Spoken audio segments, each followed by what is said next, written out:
Hi guys, நீ நம்ம movie ரிவ்யூவில் ஈகோ ராமன் படத்தோட ரிவ்யூ தான் பார்க்க போகிறோம். இந்த படம் இப்போ தமிழில் அவைலபிளாக இருக்குது, மறக்காமல் செக் அவுட் பண்ணி பாருங்கள். இந்த படம் ஒரு ஃபீல் குட் ட்ராமா ஃபேமிலி மூவியாக வெளிவந்திருக்கு. இப்போ இந்த படத்தோடைய கதையை பார்த்துடலாம்.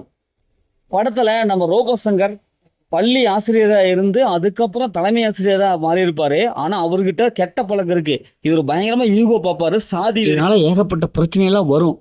இவருடைய வளர்ப்பு மகன் தான் படத்துடைய ஹீரோ. காலேஜெல்லாம் முடிச்சிருப்பார். அவரும் லவ் பண்ணிட்டுருப்பார். தன்னுடைய அப்பா இப்படி ஆகிட்டாரு அப்படின்னு சொல்லிட்டு இவர் எப்படியாவது திருத்தணும்னு சொல்லிட்டு ஒரு பிளான் பண்ணுவார்.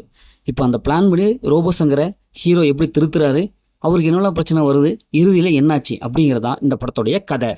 படத்துடைய பாசிட்டிவ்னு பார்த்தாவே ரோபோ சங்கர் அவங்களுடைய ஆக்டிங் பர்ஃபார்மன்ஸ் நல்லாவே இருக்குது. அதேமாதிரி படத்தில் ஹீரோயினுடைய கெமிஸ்ட்ரி நல்லா ஒர்க் அவுட் ஆகிருக்கு. ஹீரோடைய பர்ஃபார்மன்ஸ் நல்லாவே இருக்குது. தன்னுடைய அப்பா எப்படியா திருத்தணும்னு சொல்லிட்டு அவர் பண்ணுற அந்த விஷயங்கள் நல்லாவே இருக்குது. ஒரு ஸ்டைலிஷாக இருக்கார். அதேமாதிரி ஹீரோயின் அவங்களுடைய பர்ஃபார்மன்ஸ் நல்லாவே இருக்குது. அதேமாதிரி ரோபோ சங்கரோட கேரக்டர் வந்து ஒரு ஈகோ பிடிச்ச கேரக்டராக இருக்குது.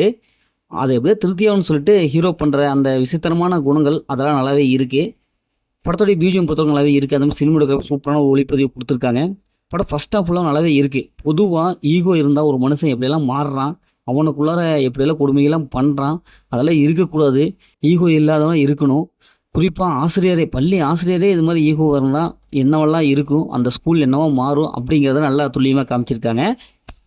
இந்த படத்துடைய மைனஸ்ன்னு பார்த்தாவே ரோபோ சங்கர் அவங்களுடைய ஆக்டிங் பர்ஃபார்மன்ஸ் ரொம்ப ஓவர் டோஸாக இருக்குங்க. அவங்கள அந்த முக பாவனையெல்லாம் அதிகப்படியாக இருக்கிறனால பார்க்கறது நமக்கே ஒரு மாதிரியாக இருக்குது. அதேமாதிரி படம் செகண்ட் ஹாஃபில் அந்தளவுக்கு இல்லை, ட்விஸ்ட் எண்டிங்லாம் அந்தளவுக்கு இல்லை. ஒரு சுமாரான ஒரு படமாக தான் இருக்குது. இவர் அந்த ஹீரோயின் அந்தளவுக்கு இல்லை, இருந்தாலும் ஓரளவுக்கு நல்லா வந்துட்டு போகிறாங்க. அவங்களுக்கு கொஞ்சம் முக்கியமான ஒரு கேரக்டர் கொடுத்துருக்கலாம். அதே ஒரு படத்தில் காமெடிங்கிற பேரில் ஓரளவுக்கு கிரஞ்சாக போகுது, அது அந்தளவுக்கு இல்லை. ஹீரோவுக்கு இன்னும் கொஞ்சம் அந்த கெப்பாசிட்டி கொஞ்சம் கெத்தான ஒரு ரோல்லாம் கொடுத்துருக்கலாம், அது இந்த படத்தில் மிஸ்ஸிங்.